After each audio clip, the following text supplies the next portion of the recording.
बहुत समय पहले एक दिन सुबह सुबह रवि के कदम जंगल की तरफ बहुत ही तेजी से बढ़ रहे थे और चलते चलते वह जंगल के मध्य से बहने वाली नदी के किनारे पर जाकर रुक गया और जोर जोर से रोने तथा चिल्लाने लगा कि अब और नहीं सहा जाता। ये सारे दुख मेरे ही जीवन में क्यों लिखे हुए हैं। व्यापार में भी मुझे घाटा, घर वाले भी मुझसे खुश नहीं रहते। जब भी कुछ अच्छा सोचकर करता हूँ, हर बार परिणाम मेरे विपरीत ही आता है। यह मेरा जीवन ही खराब है। आज मैं इस नदी में कूदकर इस जीवन को ही खत्म कर दूंगा। और फिर फूट फूट कर रोने लगता है। क्योंकि सुबह का समय था तो कपिल मुनि नदी में स्नान करने आए हुए थे। उन्होंने रवि का करुण क्रंदन सुना और उसके पास जाकर बोले कि बेटे यूं दुखी मत हो, पास ही में मेरा आश्रम है, चलो वहां चलते हैं, क्या पता तुम्हारी समस्या का हल भी मिल जाए। रवि ने बड़े ही दुखी स्वर में कपिल मुनि को प्रणाम किया और उनके साथ आश्रम पहुंच गया। आश्रम पहुंचकर कपिल मुनि ने रवि से उसकी समस्या विस्तार से जाननी चाहिए। तब वह बोला कि गुरुदेव, उसने कपड़े का व्यापार शुरू किया था। शुरू में बहुत मुनाफा भी हुआ।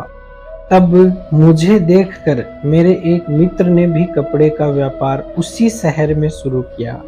कुछ समय बाद मंदी का दौर आया और मेरे व्यापार में घाटा होने लगा, किंतु मेरे दोस्त को मुनाफा ही हो रहा था और जो मेरे पुराने तथा पुख्ता ग्राहक थे वे भी मेरे मित्र के यहाँ जाने लगे। शुरू में तो मैंने ध्यान नहीं दिया, लेकिन जब मंदी का दौर भी निकल चुका था तब भी मेरे व्यापार के हालात नहीं सुधरे। क्योंकि हम दोनों अच्छे मित्र थे तो मैंने उसे उसकी सफलता का कारण पूछा।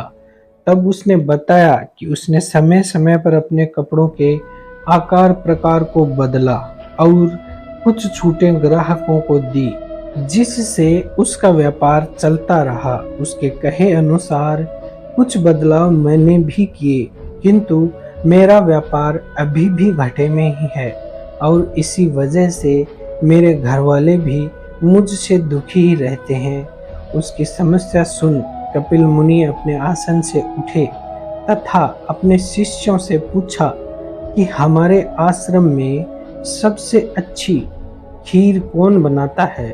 तो शिष्य बोले कि गुरुजी आप। तो कपिल मुनि ने एक बड़े से पतीले में दूध और चावल डाल दिए और खीर बनाने लगे। कुछ देर बाद खीर पक जाने पर गुरुजी ने रवि तथा बाकी सभी शिष्यों को खीर परोस दी। सबने खीर खाना शुरू किया, किंतु सबके मुंह उदास से लगे।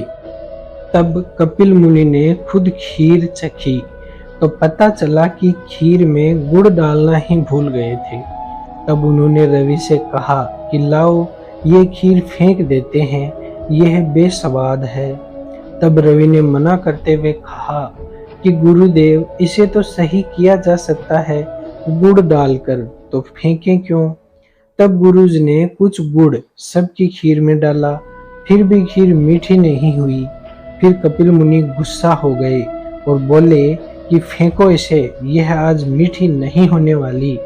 गुरुजी को गुस्सा होते देख कुछ शिष्यों ने तो खीर फेंक दी और कुछ झूठ बोले कि गुरुजी हमारी तो मीठी हो गई। किंतु उनमें से एक शिष्य उठा और उसने फिर से कुछ गुड़ लिया और खीर में डाला और तब तक डालता रहा जब तक कि खीर मीठी ना हो जाए। जब उसकी खीर मीठी हो गई तो उसने अपने ही समान मात्रा में सबकी खीर में गुड़ डाल दिया और सबकी खीर एकदम मीठी हो गई। जब कपिल मुनि ने खीर खाई तो उनका चेहरा खिल उठा और गुस्सा शांत हो गया। गुरुदेव को खुश देखकर सभी शिष्यों तथा रवि के चेहरे पर मुस्कान आ गई और सबने खुशी खुशी खीर खाई। खीर खाने के बाद कपिल मुनि ने रवि से कहा कि देखा तुमने, आश्रम में खीर बनाने में सबसे कुशल मैं ही था, किंतु जब मैं समय पर गुड़ डालना भूल गया तो खीर खराब हो गई। इसी प्रकार तुम व्यापारी तो श्रेष्ठ थे, किंतु समय रहते उचित बदलाव ना करने की वजह से तुम पिछड़ गए। और जब यह पता लगा कि गुड़ डालकर खीर को अच्छा किया जा सकता है, तो मैंने धैर्य खो दिया, जिस वजह से खीर मीठी ना बन पाई। किंतु एक शिष्य ने अपने धैर्य को बनाए रखा और तब तक गुड़ डालता रहा जब तक कि खीर मीठी ना हो जाए।